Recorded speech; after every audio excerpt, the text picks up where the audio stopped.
So we have physical evidence now that punishment is damaging to children. So what else can we do? How can we train children to have better behaviors without punishing them? So when you're disappointed or upset with them, you need to figure out what they're ready for, what they did learn poorly, what they haven't learned, what's upsetting them, not punishing or being disappointed. The way I say it clearly is children are never naughty. Hi, I'm Ron Sprinberg, co-founder and CEO of Hi Mama. Welcome to our podcast about all things early childhood education. Jack, welcome to the Preschool podcast. Hello, Ron. Welcome to Montana. So you're at the Flathead Reservation in Montana. Let's start there. Tell us about your experience living in that area of Montana. Well, I retired from licensed clinical psychology in northern Idaho in 1970. And let's see, no, I was 70. It was 77 when I retired. And my wife is Métis and wanted to live on a reservation, and this was the closest one. Very interesting. And so you've also spent some time as a mental health consultant working with Head Start programs on that reservation as well. Is that right? Right. I went in to volunteer because I wasn't doing regular psychology, and I told them I'd had 30 years experience advising and training and so on with Head Start in North Idaho as a volunteer. And they told me I couldn't volunteer. They had to hire me. They needed a mental health consultant. So I gave them a real cheap price and consulted for 7 years. Interesting. And can you tell us about what are some of the main things that you learned in your experience as a mental health consultant working on the Flathead Reservation with Head Start programs? It was an incredible experience, partly because I wasn't doing well. Right. Consulting was a whole new bag for me, and I learned something about what Vygotsky calls scaffolding with children, and I found you need it with adults. I'd been a researcher since my doctorate. I started researching in developmental in the 60s and kept up with it as a counselor. I saw quite a few children, not just adults. And so when I was working here, I observed for 3,000 hours, both the staff and the kids, and it was quite an awakening. So some of our listeners may not know what scaffolding is. So can we define what that is for our listeners? Well, sure. I was hoping we'd get there. Scaffolding was researched and mentioned by Vygotsky in the early 20th century. He was a Russian psychologist, did a lot of good research.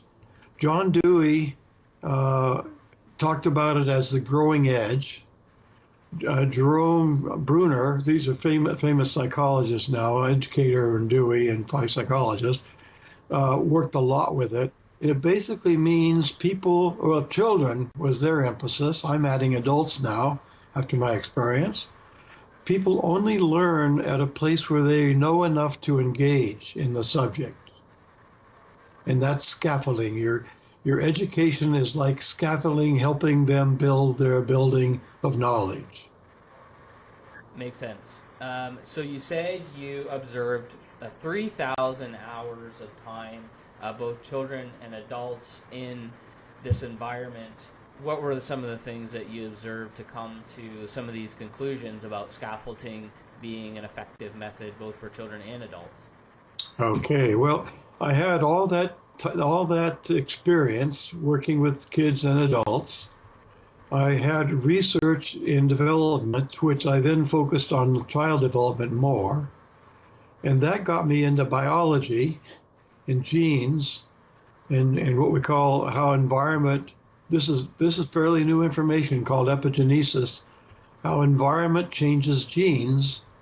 And here I am watching the environment called staph changing the behaviors of children by changing their genes. Now, I know that sounds real technical, and I won't go further with it, but then I would try to talk to the adults about, well, what you did was kind of punitive, and that doesn't help the child learn, and it wasn't taking. They weren't ready to hear that. I had to find out where their growing edge was. And how did you go about that? Well, it took me years. But I wait until, and I do this now in my consulting. Well, if you invite me to speak, I assume I can find an edge there to speak to, because you invited me, you're listening.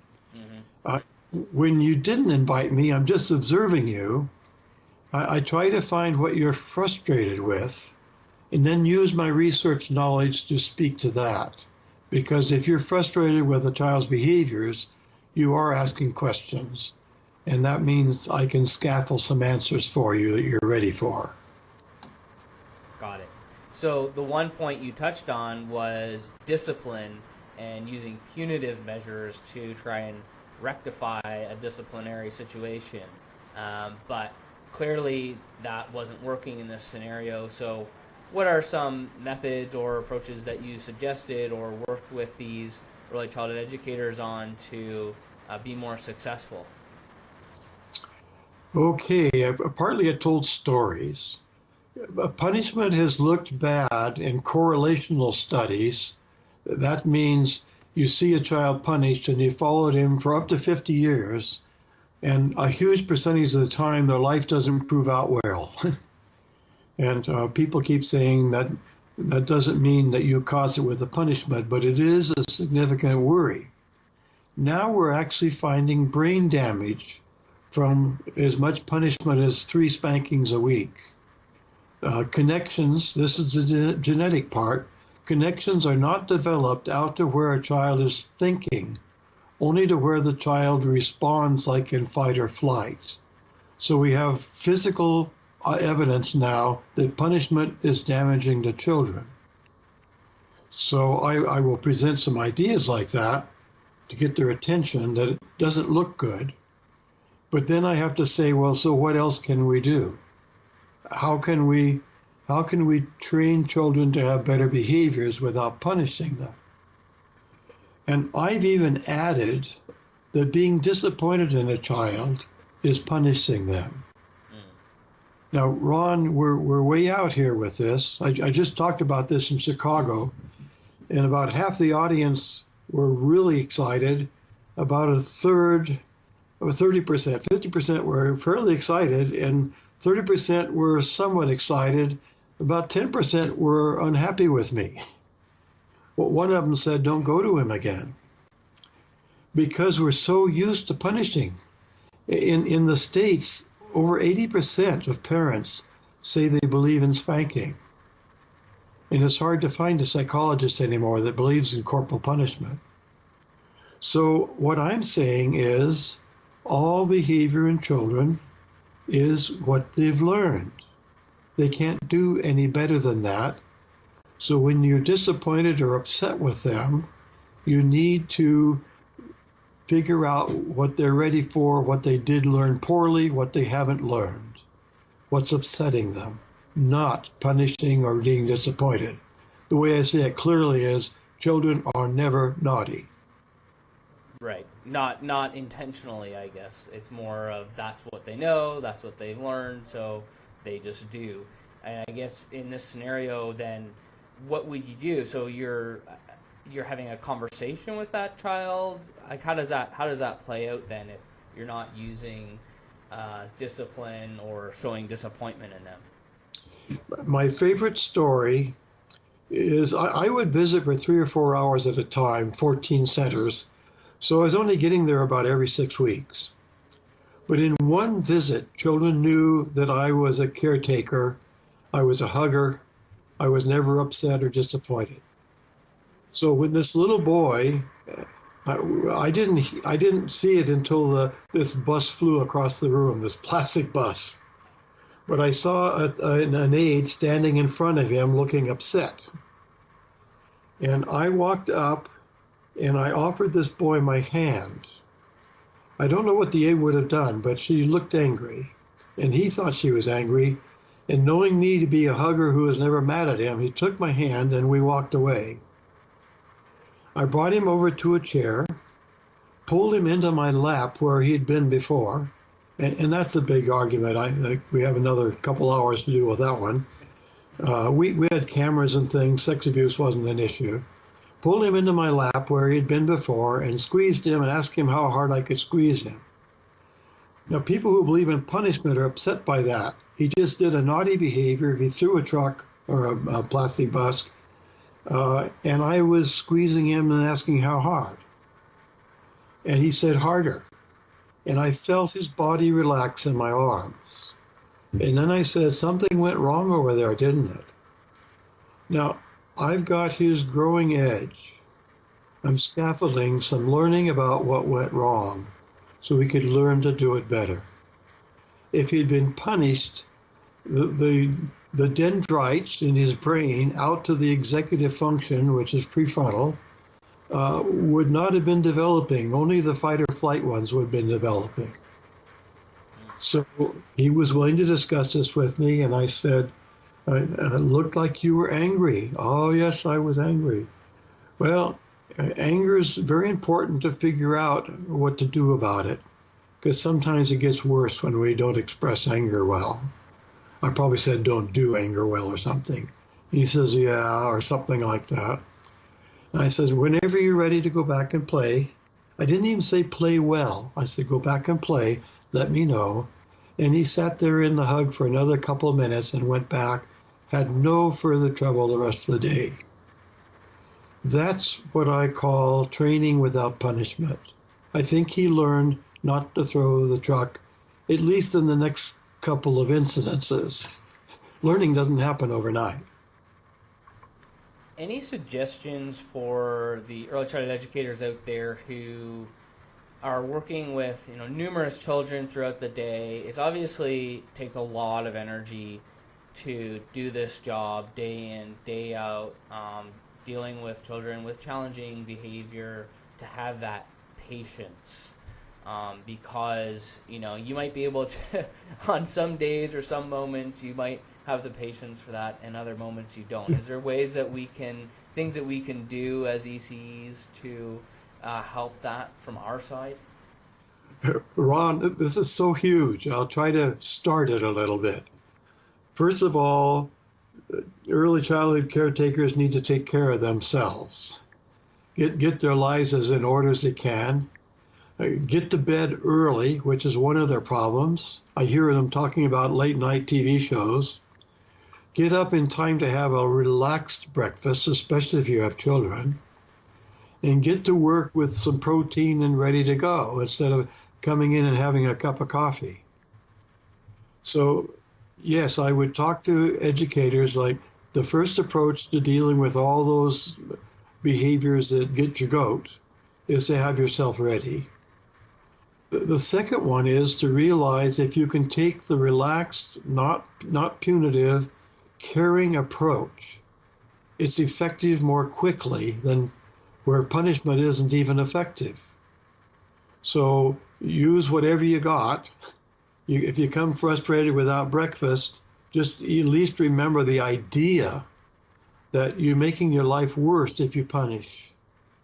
And if you can comfort the child and get them thinking about what happened, your life's going to get better quicker.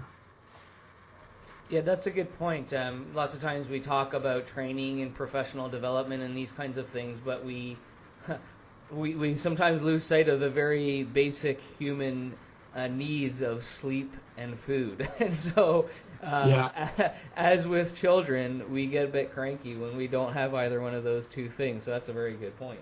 Absolutely. We had a couple of kids we literally put down on a mat when they first got there, and they would sleep for a half hour, and that would solve a normal aggression problem. That's a good tip.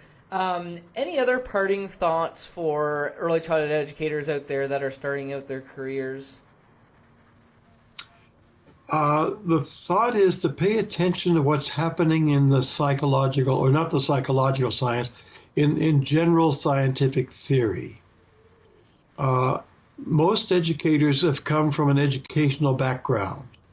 They've gotten their degrees in education, they've had experience in education, and I came from this different standpoint of psychology and research background, and I keep reading research that's unknown. Like, even the punishment research isn't well known. And there was recently some research about what they end up calling invasive parenting, which early childhood educators need to understand. I don't like the harshness of that title, but they had mothers train attention with a very dramatic little doll of multicolors and rings and things. And the mothers who were synchronous were just kind of following the child's lead and supporting their interest in this object. The mothers who were named, I think poorly, invasive, were trying to push the child to pay attention. And I'd like that research to be well known, even though it comes from psychology, because anytime an early childhood educator is trying to push something, like we're trying to get more STEM, mathematic, pre-scientific stuff into kids, when we push it, we're losing.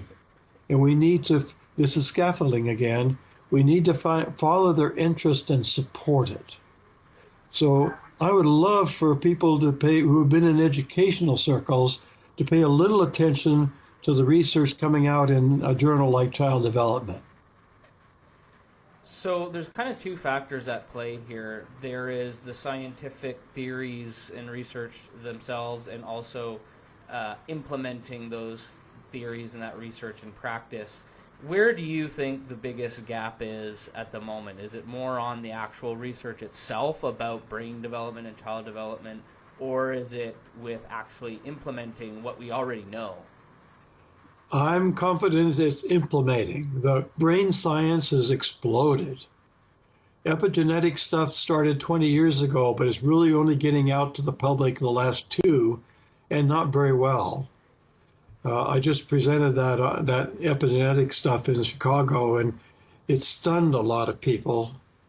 It was very hard thinking. I probably won't go that extreme if I'm invited back next year. But it's just dramatic what we've learned about brain. We're now getting pictures of the brain through MRIs and EEGs, and we know how it's developing. And learning is developed brain. It's memory. Memory is a cell that is divided and created a neuron in the brain. That's very technical. I joked at a conference that I'm sorry, I really need to be technical. I want you to know I don't tell my wife I love her with all my brain. I love her with all my heart. I don't love her with all my pump. But I think it's an important conversation, right? That science is one of those things that as an educator you can say, well, that's not my domain. I don't need to know all about brain development and all the science behind it. I just need to know what I need to do in the classroom. But I think what you're saying, and I think what we try to emphasize on the Preschool podcast as well, is that understanding the why behind what you're doing and the science behind it is actually very important. And I think that's up to us presenters. I don't think we can expect early childhood educators at the teacher and aide level to read scientific documents. And even high-level educators are often not used to reading a technical article. So it's up to those who can or are willing to learn about effect sizes and statistics and that kind of stuff, and to understand science as theory developing. So it's not always true, and we change it a lot. We admit mistakes, and that turns some people off. But it's what we got. It's where the new stuff's coming from. And so somehow we need to get people who present, and then they have to know the growing edge. If someone hires me, I try to not give it a lecture. Lectures aren't well understood or even remembered 2 days later from the research. And I don't use PowerPoint for the same reason. It's just found not remembered 2 days later. We take the paperwork home, but we never even look at it again. So I always try to stimulate discussions where I can find out what the questions are that I can respond to. And more presenters need to do that. Yeah, makes sense. Because I have the research. I read it all the time. Now, Jack, if I'm listening to this and I think it's super interesting stuff, where would I go or how would I find out to get in touch with you, either online or offline? I don't have a website, so really the only way is through my email. The email is alexjack, one word, at Blackfoot, one word, like the tribe, blackfoot.net. Wonderful, Jack. Well, Jack, it's been wonderful having you on the show. As always, I learned a lot, and I couldn't agree with you more that it's very important that we're applying scientific theory and research in the classroom every single day to help improve child development in our classroom. So thanks again for coming on the show, Jack. Thanks for the opportunity. I hope I expressed it well enough. Absolutely you did. Thanks, Jack. If you enjoyed our conversation, don't forget to subscribe for more episodes and leave a review. The Preschool Podcast is brought to you by Hi Mama. If you're anything like the thousands of teachers listening to the Preschool Podcast, you know how long it takes to fill out daily sheets, child portfolios, and lesson plans. And that's where Hi Mama saves the day. With an easy-to-use interface built by teachers for teachers, Hi Mama can cut the time you spend on documentation and parent engagement in half. Create and send beautiful daily sheets, photos, videos, and messages to parents in seconds, saving you time in your busy day. Podcast listeners can get a free tour with one of our community advisors.